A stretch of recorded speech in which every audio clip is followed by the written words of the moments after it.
जय हिंद दोस्तों मैं विनोद चपराना आपके अपने यूट्यूब चैनल वर्दी आजकल 24 पर स्वागत करता हूं। दोस्तों आज हम बात करेंगे पॉलिटी के बारे में। आप किसी भी एग्ज़ाम की तैयारी कर रहे हो, उसमें पॉलिटी से 7 से 8% पूछे ही जाते हैं। दोस्तों ये मेरा दावा है, जब भी आप किसी भी एग्ज़ाम को दोगे, जहाँ पर भी पॉलिटी पूछी जाएगी, चाहे कितने भी क्वेश्चन हो, आपका कोई भी क्वेश्चन कटेगा नहीं भाई। क्योंकि ये जो मैं वीडियो बना रहा हूँ भाई, मैं इसमें 3 किताब है मेरी। एक तो एम लक्ष्मीकांत है, दूसरी परीक्षा वाणी है और आपकी लूसेंट है, प्लस पिछले 30 से 35 वर्षों के पेपर हैं भाई। तो समय बर्बाद ना करते हुए हम भाई अपनी कक्षा को चालू करते हैं। आज का जो हमारा पहला टॉपिक होगा वो होगा प्रस्तावना।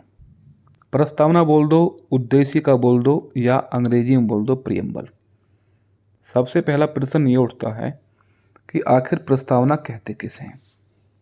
तो भाई सामान्य सी एक परिभाषा है, या अपने ही भाषा में बोलूं कि जब हमारा संविधान बन रहा था और जो संविधान को बनाने वाले थे, संविधान निर्माता जो हमारे थे, यानी संविधान को निर्माण करने वाले, उनके दिमाग में कौन कौन से विचार थे संविधान को बनाने के लिए, अब उन्हीं विचारों को जानने की एक कुंजी है भाई आपकी प्रस्तावना। ठीक है, उनकी उसकी गाइड है। यानी मैं अगर इस परिभाषा को बोल दूं एक बार, तो संविधान की रचना के समय उनके रचयिताओं के क्या उद्देश्य थे तथा वे किन आदर्शों को संविधान में स्थापित करना चाहते थे, ऐसे प्रश्नों का जवाब सिर्फ और सिर्फ उद्देशिका या प्रस्तावना से ही जाना जा सकता है। ये रही भाई आपकी प्रस्तावना। तो भाई मैं ये समझता हूँ कि आप प्रस्तावना की परिभाषा को भली भांति समझ गए हैं। अब दूसरा प्रश्न आपसे ये उठता है कि जो संविधान की कार्रवाई जो चालू हुई थी, वो भी उद्देश्य का प्रस्ताव से स्टार्ट हुई थी।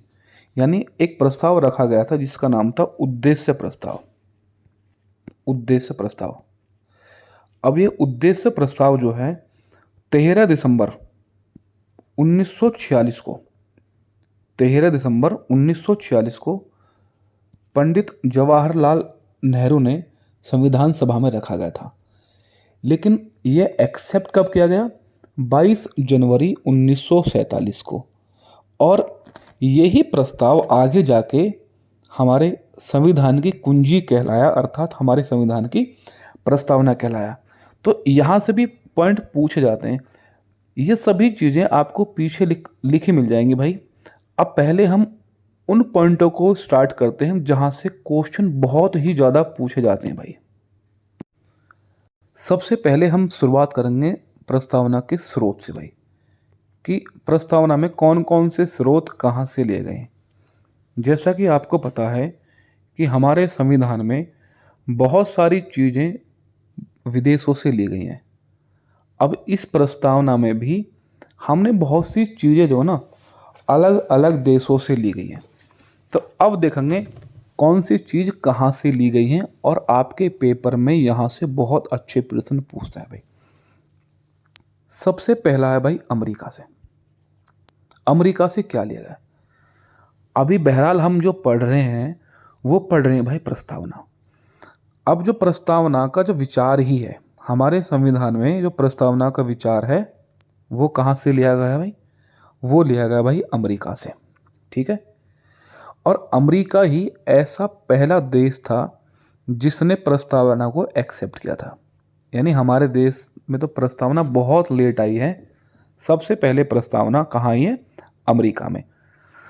तीसरा प्रश्न आपसे अमेरिका से पूछता है कि क्या शब्द और लिया गया।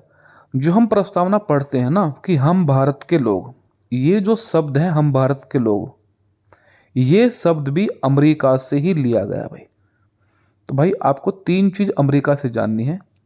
पहला कि प्रस्तावना का विचार, दूसरा हम भारत के लोग शब्द यानी वी द पीपल, ये जो शब्द है ये भी अमेरिका से लिया है।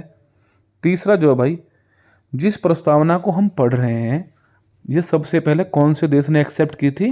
तो भाई अमेरिका ने। दूसरा है भाई ऑस्ट्रेलिया। ऑस्ट्रेलिया से प्रस्तावना में क्या लिया गया? तो संविधान की प्रस्तावना की जो भाषा है, जो हमारी प्रस्तावना की भाषा है वो ली गई भाई आपके ऑस्ट्रेलिया से। यहाँ पे क्वेश्चन आपको देगा कि प्रस्तावना की जो भाषा है वो किस देश से ली गई है। तो बहुत से बच्चे अमेरिका को टिक लगाते हैं, अमेरिका से हमारा विचार है प्रस्तावना का, लेकिन भाषा जो है हमारी वो ऑस्ट्रेलिया से है। तीसरा है कि हमने रूस से क्या लिया भाई। रूस से हमने 3 प्रकार के न्याय लिए भाई, न्याय जस्टिस। कौन कौन से? सामाजिक न्याय, आर्थिक न्याय और राजनीतिक न्याय। हमारे संविधान में 3 प्रकार के, या हमारे प्रस्तावना में 3 प्रकार के न्याय की बात करता है, सामाजिक न्याय, आर्थिक न्याय और राजनीतिक न्याय। अब हम बात करेंगे भाई कि फ्रांस से क्या लिया गया भाई। फ्रांस से स्वतंत्रता, समता और बंधुत्व, ये 3 चीज़ें आपकी फ्रांस से ली गई भाई। तो एक बार फिर से रिकॉल करते हैं। अमेरिका से 2 चीज़ें, संविधान का विचार यानी प्रस्तावना का विचार, दूसरा हम भारत के लोग। तीसरा प्रश्न ये भी बनता है आपका कि सबसे पहले प्रस्तावना को किस देश ने एक्सेप्ट किया, तो आंसर आपका अमेरिका। प्रस्तावना की भाषा ऑस्ट्रेलिया, सामाजिक, राजनीतिक, आर्थिक न्याय रूस से ले गए, फ्रांस से लिया गया आपका स्वतंत्रता, बंधुता और समता। आगे बढ़ते हैं। आगे जो है ये बोल रहा है भाई कि प्रस्तावना का विधिक स्वरूप कैसा है। प्रस्तावना का विधिक स्वरूप कैसा है, अर्थात प्रस्तावना परिवर्तनीय है या अपरिवर्तनीय है। इसका कहने का मतलब क्या है भाई? बेसिक इसका कहने का मतलब यह है कि आप प्रस्तावना के माध्यम से न्यायालय में कोई चीज लागू करा सकते हो या नहीं करा सकते। जैसे फॉर एग्जाम्पल मैं आपको दूं, हमारे प्रस्तावना में 3 प्रकार के न्याय की बात करता है, सामाजिक न्याय, आर्थिक न्याय और राजनीतिक न्याय। मान लो सामाजिक न्याय के आधार पर किसी के साथ भेदभाव होता है तो आप कभी भी प्रस्तावना का हवाला देके कोर्ट में नहीं जा सकते हो भाई, ठीक है। तो आप पढ़ते हैं इसको, प्रस्तावना अपरिवर्तनीय है। यह बात आपको दिमाग में रखनी है कि प्रस्तावना अपरिवर्तनीय है। जैसे आप पढ़ते हो कि मौलिक अधिकार परिवर्तनीय हैं, यानी अगर आपके मौलिक अधिकारों का हनन होता है तो आप अनुच्छेद 26 के तहत सुप्रीम कोर्ट, अनुच्छेद 226 के तहत हाई कोर्ट चले जाओगे। वहीं जैसे राज्य के नीति निर्देशक तत्व हैं, अगर वहाँ पर लग रहा है कि हमारे डीपीएसपी यानी राज्य के नीति निर्देशक तत्वों का कहीं ना कहीं हनन हो रहा है, तो भाई आप ना तो सुप्रीम कोर्ट जा सकते हो ना ही हाई कोर्ट जा सकते हो, यानी वो भी अपरिवर्तनीय हैं आपके जो राज्य के नीति निर्देशक तत्व हैं। तो राज्य के नीति निर्देशक तत्व कहीं ना कहीं प्रस्तावना के ही बिल्कुल समीप है, ठीक है। अर्थात प्रस्तावना में लिखी गई बातों को न्यायालय लागू नहीं करा सकता है। यानी आप समझ गए, आपके पेपर में बेसिक क्वेश्चन पूछता है कि प्रस्तावना का स्वरूप कैसा है, परिवर्तनीय है, अपरिवर्तनीय है, परिवर्तनीय और अपरिवर्तनीय दोनों हैं, इनमें से कोई नहीं है, तो आप बता दोगे कि भाई अपरिवर्तनीय है, अर्थात इसके लिए आप न्यायालय नहीं जा सकते, ठीक है। अगला जो टॉपिक है भाई वाद या केस के बारे में, प्रस्तावना के बारे में। वाद या केस, जब हमारा संविधान का निर्माण हुआ था तो भाई ये डिबेट थी कि प्रस्तावना संविधान का अंग है या नहीं है। तो एक केस आया था, बैरूवाड़ी केस 1960 का मामला है। तो बैरूवाड़ी ने बताया कि प्रस्तावना संविधान का अंग नहीं है, और जब ये संविधान का अंग नहीं है तो इसमें संशोधन भी नहीं हो सकता। यानी प्रस्तावना संविधान का अंग नहीं है, इसलिए इसमें परिवर्तन नहीं हो सकता है। आपसे क्वेश्चन क्या पूछता है, किस वाद में कहा गया कि प्रस्तावना संविधान का अंग नहीं है, तो आंसर होगा बैरूवाड़ी केस 1960। दूसरा क्वेश्चन पूछता है कि किस वाद में कहा कि की प्रस्तावना में कोई भी परिवर्तन नहीं हो सकता। तो भाई इसका आंसर भी आपका बैरूवाड़ी केस है 1960। ये पूछ लेता है कि बैरूवाड़ी केस कब आया, तो भाई ये आया था 1960 में, जिसका संबंध प्रस्तावना से। ठीक है। अब इसके 13 साल बाद एक केस आया, केशवानंद भारती केस। एक केरल राज्य के खिलाफ था, केरल हाईकोर्ट के 1973, सॉरी ये सुप्रीम कोर्ट के खिलाफ था हालांकि जो। अब इन्होंने क्या दिया, यानी इन्होंने बैरूवाड़ी केस को बिल्कुल पलट दिया और इन्होंने कहा कि प्रस्तावना संविधान का अंग है, इसलिए प्रस्तावना में संशोधन या परिवर्तन किया जा सकता है। तो आई बात समझ में। बैरूवाड़ी ने कहा था कि कोई भी संशोधन नहीं होगा क्योंकि यह संविधान का अंग है ही नहीं, लेकिन केशवानंद ने क्या कहा था कि यह संविधान का अंग है प्रस्तावना, और इसमें जो है संशोधन भी होगा। लेकिन संशोधन कैसा होगा कि आप मूल ढांचे को, यानी जो बेसिक स्ट्रक्चर है, आप उसको क्षति नहीं पहुंचाओगे तब, या आप, यानी क्वेश्चन इसमें यह भी पूछा जाता है कि किस वाद में या किस केस में बताया गया कि प्रस्तावना में संशोधन हो सकता है, तो भाई आंसर इसका रहेगा केशवानंद भारती। दूसरा कि किस केस में बताया गया कि प्रस्तावना संविधान का अंग है, तो भाई इसका आंसर भी आपका केशवानंद भारती है। या तीसरा क्वेश्चन पूछता है इसमें, इसी में जो है, किस केस में मूल ढांचे का सिद्धांत दिया गया, तो मूल ढांचे का सिद्धांत भी जो भाई केशवानंद भारती में आया था भाई। अब आगे बढ़ते हैं भाई, आगे। अब अगला क्वेश्चन यह है, क्या प्रस्तावना में संशोधन किया गया है, और किया गया है तो कब कब किया गया है। भाई ये तो पता हो गया 1973 के मामले में कि संविधान में संशोधन हो सकता है, यानी प्रस्तावना में संशोधन हो सकता है। ठीक है, तो इसका आंसर है हाँ, यानी प्रस्तावना में आपका जो संशोधन हो सकता है। और प्रस्तावना में अब तक मात्र एक ही बार संशोधन हुआ भाई। कितनी बार? एक ही बार। कौन सा? 42वां संविधान संशोधन 1976।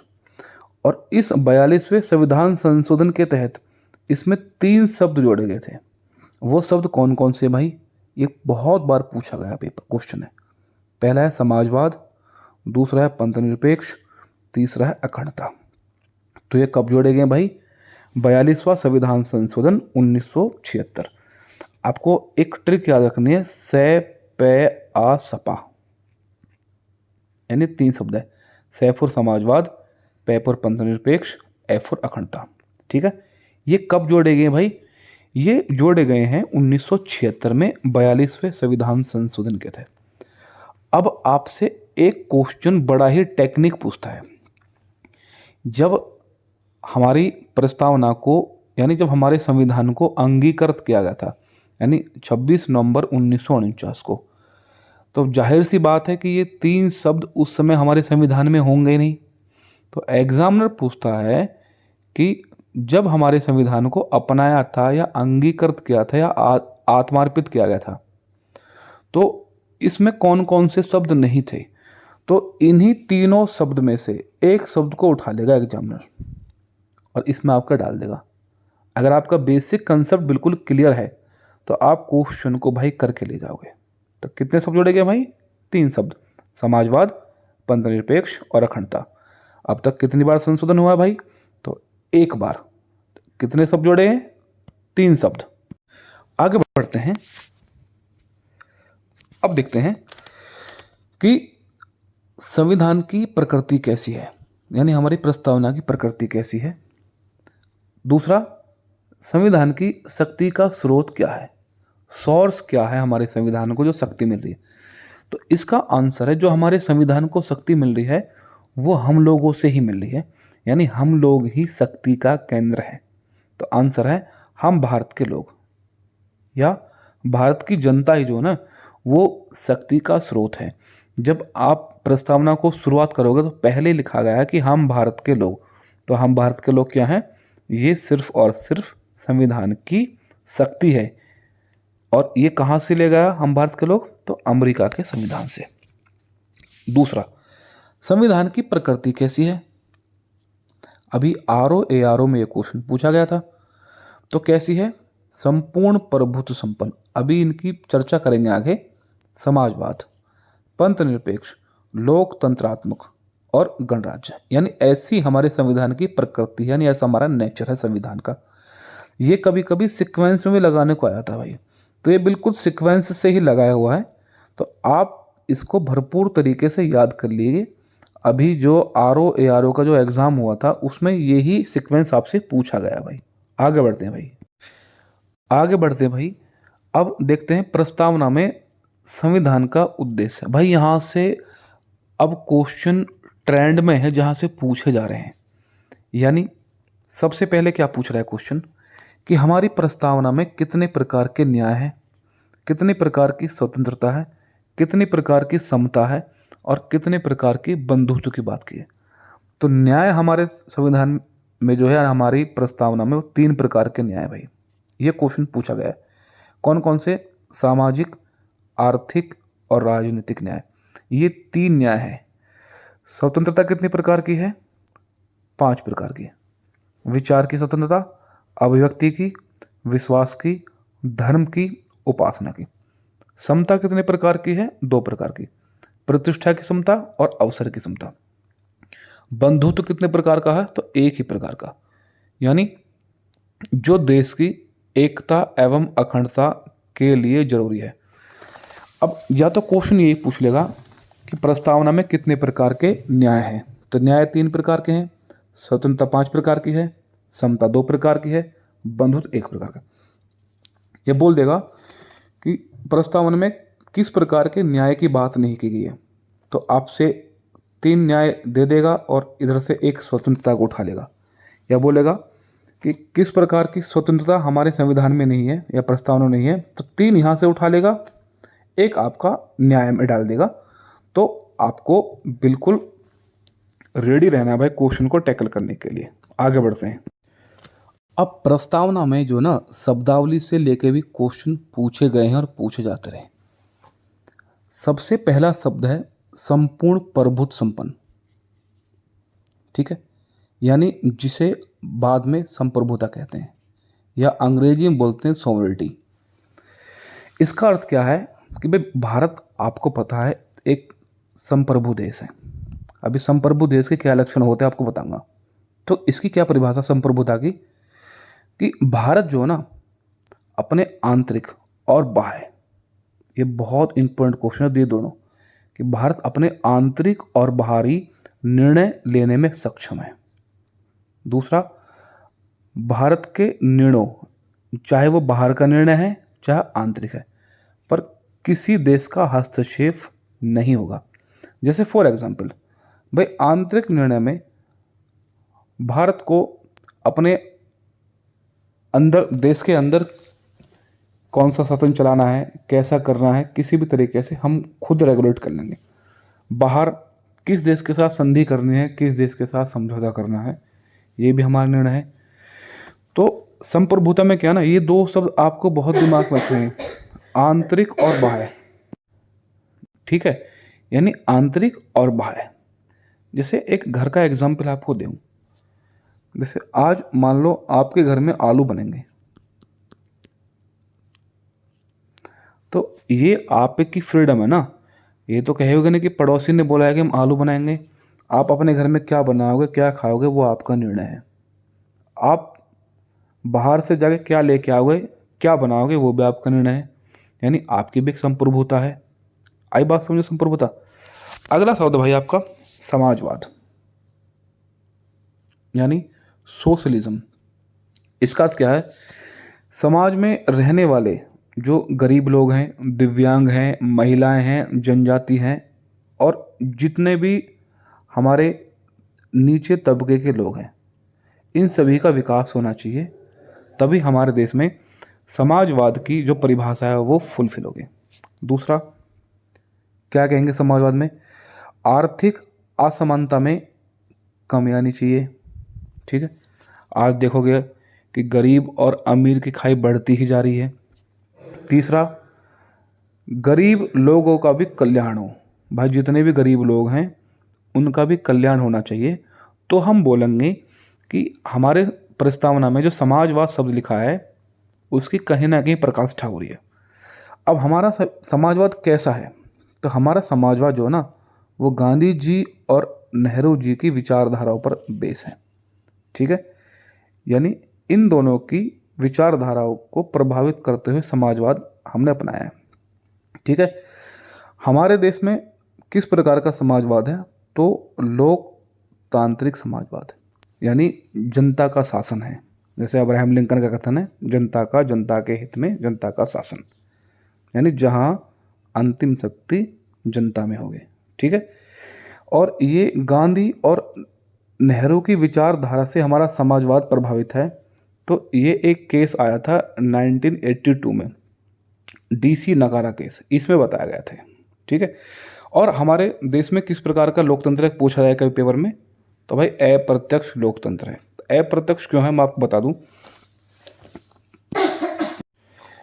क्योंकि हम क्या ना, हम लोगों को चुनते हैं, हम अपने प्रतिनिधि, जो हमारे प्रतिनिधि होते हैं उनको चुनते हैं, और वो आगे जाके लोकसभा या विधानसभा में बैठते हैं, वो ही जाके हमारी तरफ से शासन चलाते हैं।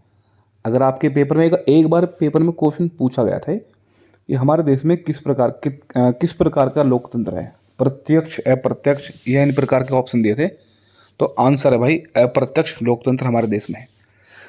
अब हम बात करेंगे पंथ निरपेक्ष की भाई, यानी सेकुलर। भाई हम सेकुलर कंट्री हमारी जो है, इसका अर्थ क्या होता है? राज्य की दृष्टि में सभी पंथ यानी धर्म समान है। यानी हमारे जो देश है, यहाँ राज्य का मतलब है हमारा देश। हम कभी नहीं कहते कि भारत हिंदू देश, भारत मुस्लिम देश, हम सिर्फ कहते हैं कि हमारा देश। तो इसमें क्या ना, सभी धर्म समान है। ठीक है, दूसरा, राज्य का अपना कोई धर्म नहीं है, वह सभी धर्मों को एक जैसा मानता है। यानी राज्य का अपना कोई भी धर्म नहीं है, वह सभी धर्मों को एक जैसा मानता है। आपने देखा होगा, हम कभी भी नहीं कहते कि भारत मुस्लिम राज्य या भारत हिंदू राज्य या भारत पारस राज्य। यानी हमारे भारत का कोई धर्म है ही नहीं। धर्म है तो सिर्फ जनता का है, लोगों का है, हमारा है, आपका है। ठीक है भाई। अब एक क्वेश्चन बड़ा गहरा कभी पूछा गया था, मैंने उसको इंक्लूड किया है कि पंथ निरपेक्ष राज्य में, जैसा हमारा देश पंथ निरपेक्ष है, तो उसमें हमारे देश की और धर्म के बीच में क्या रिश्ता है। यानी कहना ही चाह रहा है भाई हमारा जो देश है वो एक पंथ निरपेक्ष देश है या राज्य है।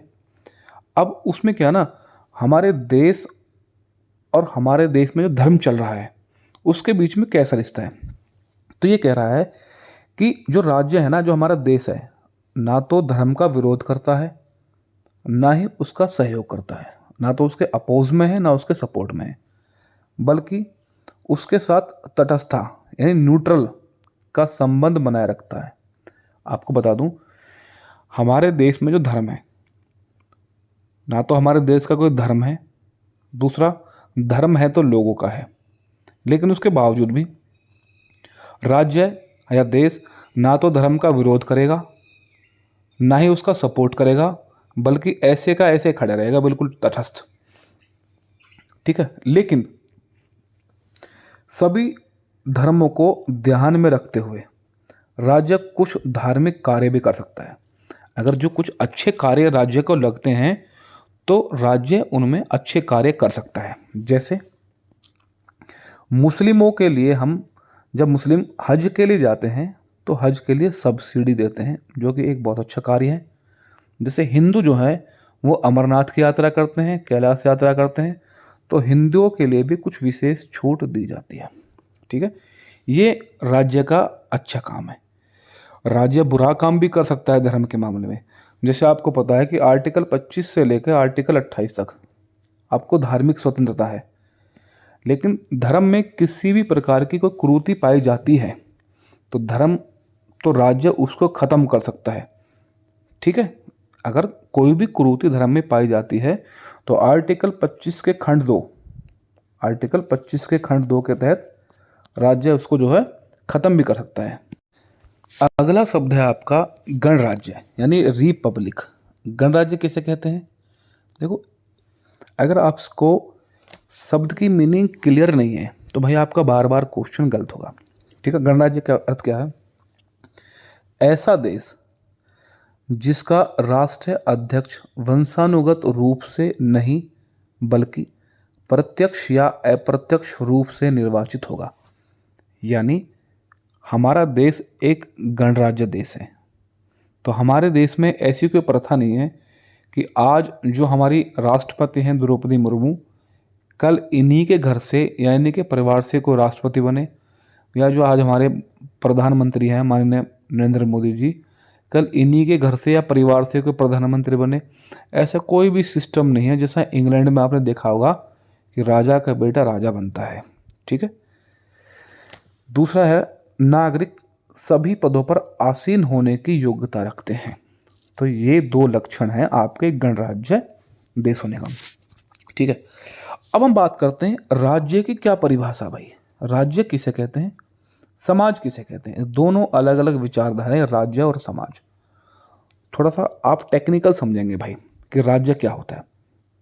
जैसे राज्य के लिए क्या चाहिए? देखो, एक भूभाग चाहिए। जैसे हमारा देश में भूभाग है 32,87,263 वर्ग किलोमीटर। वहाँ कुछ लोग भी चाहिए, जैसे 121 करोड़ जनसंख्या है 2011 जनगणना के तहत। एक हमारे देश में एक शासन भी होना चाहिए, जैसे मोदी जी की सरकार है, और संप्रभुता भी होनी चाहिए। संप्रभुता का अर्थ क्या है? कि जहाँ हम अपने आंतरिक और बाह्य निर्णय लेने में सक्षम हो। तो कितने कंपोनेंट चाहिए भाई? 4। एक भूभाग होना चाहिए, वहाँ पर जनसंख्या होना चाहिए, शासन होना चाहिए और संप्रभु होना चाहिए। ठीक है। लेकिन अगर समाज की बात करूँ तो समाज के लिए 3 ही कंपोनेंट चाहिए। एक भूभाग जो हमारे पास है, लोग भी चाहिए जो भी हमारे पास है, शासन भी चाहिए जो भी हमारे पास है। लेकिन अगर मैं इसमें संप्रभुता दे दूं, समाज को संप्रभुता दे दी जाए, तो समाज राज्य का निर्माण कर देगा, ये राज्य बन जाएगा। अब आपको पता है कि हम 15 अगस्त 1947 को ब्रिटेन से आज़ाद हुए हैं। यानी हम पर जो है वो ब्रिटेन का शासन था। यानी हम पे जो है हमारी उस समय पे कोई भी संप्रभुता नहीं थी, ब्रिटेन की ही संप्रभुता थी। तो संप्रभुता जब हमारे पास है ही नहीं, तो हमारे पास सिर्फ 3 ही चीज़ थी, भूभाग, लोग और शासन। तो मैं कह सकता हूँ कि 14 अगस्त 1947 तक हमारा जो देश था वो एक समाज था। लेकिन जैसे ही हम 15 अगस्त 1947 को संप्रभुता हमें मिल गई, तो हमारा देश एक राज्य बनकर खड़ा हो गया। आई बात समझे कि संप्रभुता और राज्य में क्या अंतर होता है? सॉरी, समाज में और राज्य में। यानी अगर राज्य से आप संप्रभुता निकाल दें तो ये समाज बन जाएगा। ठीक है। जैसे अगर आज हम ब्रिटेन के गुलाम हो जाएं दोबारा से, तो हम फिर से एक समाज बन जाएंगे।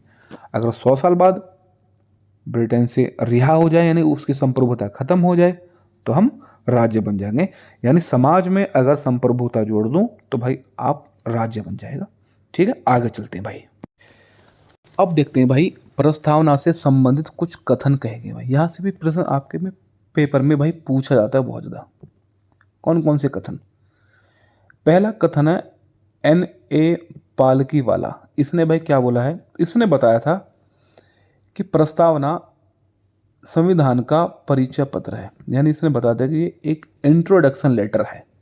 किसने? N.A. पालकीवाला ने। दूसरा है अलादी कृष्ण स्वामी अय्यर। आप देखेंगे इनका नाम आगे जाके जब भीमराव अम्बेडकर जी के साथ ये खड़े हो जाएंगे। ठीक है। तो इन्होंने कहा है कि प्रस्तावना दीर्घकालीन सपनों का विचार है। ठीक है। डॉक्टर ठाकुर दास भार्गव, इन्होंने कहा है कि प्रस्तावना संविधान की आत्मा है। ठीक है। अगला है भीमराव अम्बेडकर। प्रस्तावना संविधान का पवित्र दस्तावेज है, डॉक्यूमेंट है, बिल्कुल जो पवित्र। Doctor KM. मुंशी ने कहा है प्रस्तावना संविधान की जन्म कुंडली है। अब एक विदेशी भी थे, अर्नेस्ट बार्कर। उन्होंने बोला है प्रस्तावना संविधान का कुंजी नोट है, यानी ये हमेशा सपोर्ट में रहे थे इंडिया के। सुभाष कश्यप जी ने बोला है कि संविधान शरीर है और उद्देशिका उसकी आत्मा भाई। तो इतने कथन आपके भाई कहे गए हैं। अब दो कथनों को लेकर हमेशा कन्फ्यूजन होता है। जैसे आपसे क्वेश्चन पूछेगा कि संविधान की आत्मा किसे कहते हैं, तो भाई इसका आंसर रहेगा भाई प्रस्तावना, ठीक है। लेकिन भीमराव अंबेडकर ने संविधान की आत्मा किसे कहा, तो अनुच्छेद 32, ठीक है। अगर क्वेश्चन पूछता है कि संविधान की आत्मा, तो आंसर भाई प्रस्तावना।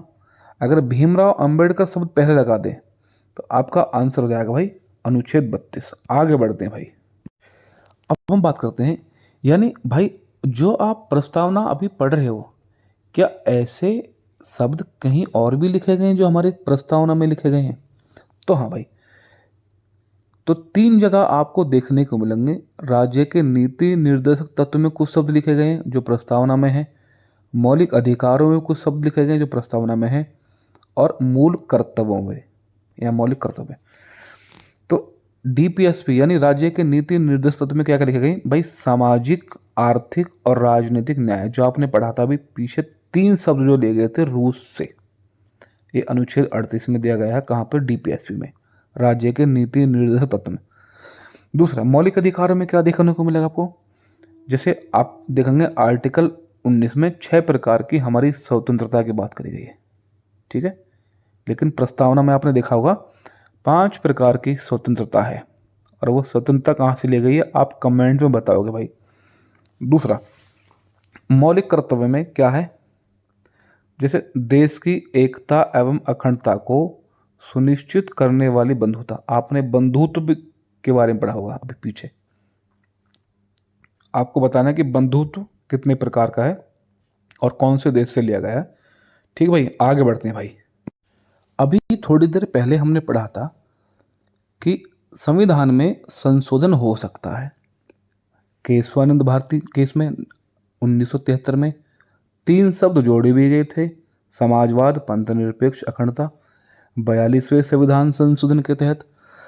अब क्वेश्चन फिर ये उठता है कि ये जो संविधान में संशोधन हुआ है, ये किस प्रकार का संविधान संशोधन है, कैसे कैसे होगा? तो भाई जब भी संविधान में संशोधन होगा तो सिर्फ और सिर्फ आर्टिकल 368 के तहत होगा भाई, ठीक है। जब भी होगा 368 की प्रक्रिया के अनुसार ही होगा। लेकिन फिर वही बात है, जब भी संशोधन होगा तो मूल ढांचे में किसी भी प्रकार से छेड़छाड़ नहीं होगी, ठीक है भाई। यानी संशोधन तो होगा, और संशोधन भी जो होगा ना, वो भी होगा भाई विशेष बहुमत से, आर्टिकल 368 के तहत, संविधान संशोधन के तहत। दूसरे इसमें लिखा गया कि साधारण बहुमत से संशोधन संभव नहीं है। भाई जब आर्टिकल 368 का प्रयोग वहां पे ऑलरेडी हो रखा है, तो साधारण बहुमत से तो संभव है ही नहीं भाई, ठीक है। आगे बात करते हैं भाई। अभी हमने थोड़ी देर पहले पढ़ा था कि प्रस्तावना क्या है, इसका अर्थ के बारे में। तो इसके अर्थ को एक बार फिर देख लेते हैं भाई। हमारे भारतीय संविधान में संविधान निर्माताओं ने जो विचार दिए हैं उसको जानने की कुंजी यानी गाइड है। दूसरी परिभाषा इसकी क्या दी जाती है? संविधान की रचना के समय उसके रचयिताओं के क्या उद्देश्य थे तथा वे किन आदर्शों को संविधान में स्थापित करना चाहते थे, जैसे प्रश्नों का जवाब उद्देशिका से ही जाना जा सकता है, ठीक है भाई। तो आप समझ गए प्रस्तावना का अर्थ क्या भाई, ये ऑलरेडी मैं बता चुका हूँ। ये अगला टॉपिक भी भाई मैं आपको बता चुका हूँ, संविधान की कार्यवाही से लेकर। संविधान की कार्यवाही 13 दिसंबर 1946 को पंडित जवाहरलाल नेहरू द्वारा प्रस्तुत उद्देश्य प्रस्ताव के साथ रखी गई थी, जिस प्रस्ताव को 22 जनवरी 1947 को स्वीकार किया गया था, और बाद में जाके इसी प्रस्ताव के आधार पर हमारी उद्देशिका यानी प्रस्तावना का निर्माण होता है भाई। अब हम देखेंगे भाई कि जो हम उद्देशिका या प्रस्तावना पढ़ रहे हैं भाई, आखिर एक्चुअल में दिखती कैसे है। तो भाई आपने किताबों में बिल्कुल बाहरी पेज पे ही ऐसा देखा होगा प्रस्तावना लिखा हुआ। तो भाई मैं इसको एक बार से दोबारा से रिवाइज करा देता हूँ। जैसे हम भारत के लोग, ये हम भारत के लोग कहाँ से लिया गया था भाई, अमेरिका के संविधान से। ठीक है। भारत को एक संपूर्ण प्रभुत्व संपन्न समाजवादी पंथ निरपेक्ष लोकतंत्रात्मक गणराज्य बनाने के लिए तथा उसके समस्त नागरिकों को, देखो मैंने बताया था कि संपूर्ण प्रभुत्व समाजवाद पंथ निरपेक्ष और लोकतंत्रात्मक गणराज्य, ये सीक्वेंस भाई पूछा गया था ROARO में, ये आपको याद रखना है। समस्त नागरिकों को सामाजिक आर्थिक और राजनीतिक न्याय, ये भी मैंने आपको बताया था भाई कि कितने प्रकार के न्याय भाई, तो 3 प्रकार के न्याय। कहाँ से लिया गया भाई, रूस की क्रांति से लिया गया।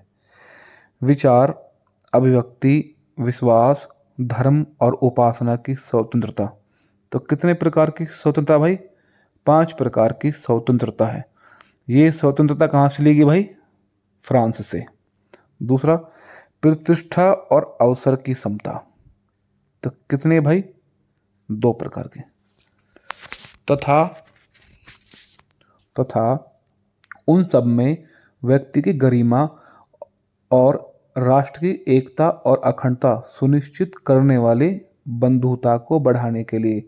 तो बंधुता कितने प्रकार के भाई, 1 प्रकार के। ये कहाँ से ली गई, कौन से देश से ली गई है, आप कमेंट में करके बताओ भाई। दृढ़ संकल्प होकर अपनी इस संविधान सभा में आज तारीख 26 नवंबर 1949 मोस्ट इम्पोर्टेंट मिति मार्गशीर्ष शुक्ल सप्तमी संवत 2006 विक्रम, ये बहुत इंपॉर्टेंट है भाई, ये क्वेश्चन भी पूछा जा सकता है कभी, को एतद द्वारा इस संविधान को अंगीकृत अधिनियमित और आत्मार्पित करते हैं। यानी हमारा संविधान कब अंगीकृत हुआ, कब अधिनियमित हुआ और कब हमारी आत्मा को अर्पित हुआ, तो हम कह सकते हैं कि भाई 26 नवंबर 1949। तो भाई ये हमारी प्रस्तावना थी जो आपने मौखिक रूप से देखी है। दूसरा, सॉरी लिखित रूप से भी। अब हम परीक्षा वाणी में कुछ क्वेश्चन दिए हैं भाई इसके बारे में, अब हम थोड़ा सा उन पे गौर करते हैं भाई। अब परीक्षा वाणी में ये कुछ शब्द दिए गए हैं, जैसे परीक्षा दृष्टि, ये सारे प्रश्न पेपर में पूछे गए हैं। पहला है, मूल उद्देशिका में भारत को कैसा राज्य बनाने का संकल्प लिया गया। तो भाई जो उद्देश्य का मतलब हमारी जो प्रस्तावना में, तो भाई पहले शब्द हैं संपूर्ण प्रभुत्व संपन्न लोकतंत्रात्मक और गणराज्य। इसमें शब्द लगा भाई मूल। मूल का अर्थ क्या है, जब हमारी प्रस्तावना बन रही थी, लेकिन बाद में 42वां संविधान संशोधन 1976 में 3 शब्द जोड़े, समाजवाद पंथ निरपेक्ष और अखंडता। ये शब्द अगर पेपर में आएगा, क्वेश्चन आ गया, तो भाई इस क्वेश्चन को भी टैकल करने की हिम्मत रखनी पड़ी भाई आपको। ठीक है, मैं ऑलरेडी बता चुका हूँ। दूसरा क्वेश्चन है, 42वें संविधान संशोधन 1976 द्वारा उद्देशिका में कौन कौन से शब्द जोड़े गए। तो भाई 3 बताए थे, सपा समाजवाद पंथ निरपेक्ष और अखंडता। ठीक है, समाजवाद पंथ निरपेक्ष और अखंडता। और कौन सा अब तक कितनी बार संशोधन हुआ भाई, तो 1 बार। अगला क्वेश्चन, किस वाद में यह कहा गया था या कहा गया है कि संविधान की उद्देशिका उसका अंग नहीं है। तो भाई आपको बताया था मैंने, बैरूवाड़ी वाद में 1960, और इसने कहा था कि यह संविधान का अंग नहीं है तो इसमें संशोधन भी नहीं होगा। लेकिन इस वाद को पलटते हुए 1973 में केशवानंद ने उसको बिल्कुल पलट दिया। अगला क्वेश्चन, संविधान निर्माताओं के विचारों को जानने की कुंजी किसे कहते हैं। तो आंसर भाई उद्देशिका को। परिभाषा से क्वेश्चन पूछ लिया गया। अगला क्वेश्चन, किस मामले में यह कहा गया था या कहा गया कि प्रस्तावना संविधान का भाग है। तो भाई आंसर है केशवानंद भारती बनाम केरल राज्य 1973। ठीक है, और इसमें बोला था कि यह संविधान का अंग भी है और इसमें संशोधन भी हो सकता है। अगला क्वेश्चन, किस वाद में संविधान की उद्देशिका में संशोधन का प्रावधान दिया गया। तो आंसर है केशवानंद बनाम भारती। ठीक है भाई, देखो बैरूवाड़ी नहीं लगा देना है, इसमें क्वेश्चन को थोड़ा पढ़ना है, किस वाद में संविधान की उद्देशिका में संशोधन का प्रावधान। ठीक है, अगला क्वेश्चन, भारतीय संविधान की प्रस्तावना में वर्तमान यानी अब भारत को किस रूप से घोषित किया गया।